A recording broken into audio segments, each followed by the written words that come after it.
आज जज साहब का आखिरी दिन था, रिटायरमेंट था। आज जिन्होंने जो फैसला लिया है वो तो पूरे केस को डिसाइड कर दिया उन्होंने। 30 साल के बाद आप ये काम की इजाज़त दे रहे हैं, तो उनका तो एक काम था कि आप उनको 30 दिन का टाइम देते अपील के लिए। आप कहते हैं कि 7 दिन में पूरा निकाल दो। ये सरासर गलत फैसला है। आज जज साहब का आखिरी दिन था, रिटायरमेंट था। दूसरी बात ये थी कि उन्होंने 17 जनवरी को डिस्ट्रिक्ट मजिस्ट्रेट को रिसीवर अपॉइंट किया। तीसरी बात यह है कि आज जिन्होंने जो फैसला लिया है वो तो पूरे केस को डिसाइड कर दिया उन्होंने।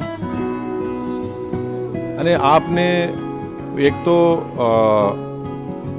कितने 93 के बाद से अब तक खुद कह रहे हैं कि वहाँ पर कुछ नहीं हो रहा था। अब मस्जिद के तहखाने को आप दे रहे हैं, तो फिर आपने तो पूरा केस ही डिसाइड कर दिया। फिर कितने साल हो गए? 93 से अब 30 साल हो गए। हाँ, उसमें मूर्तियाँ कहाँ हैं कि कैसे मालूम उनको? तो ये प्लेसेस ऑफ वर्शिप एक्ट का वायलेशन है भाई। 30 साल के बाद आप ये काम की इजाज़त दे रहे हैं, तो उनका तो एक काम था कि आप उनको 30 दिन का टाइम देते अपील के लिए।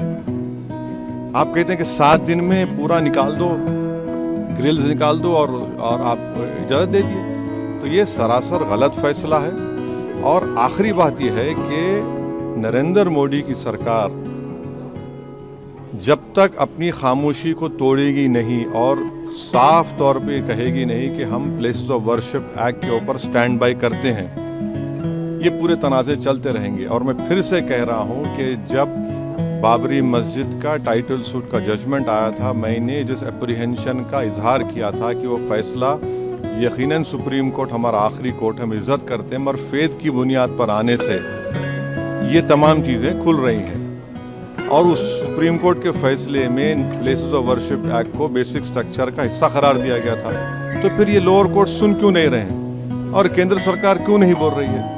अब देखना यह है कि अब इंतज़ामिया कमेटी शायद इलाहाबाद हाई कोर्ट में अब इस गलत फैसले का अपील करेगी। अब नहीं मालूम क्या फैसला है, मगर 17 जनवरी को एक बात कहते हैं, फिर रिसीवर को बोलते हैं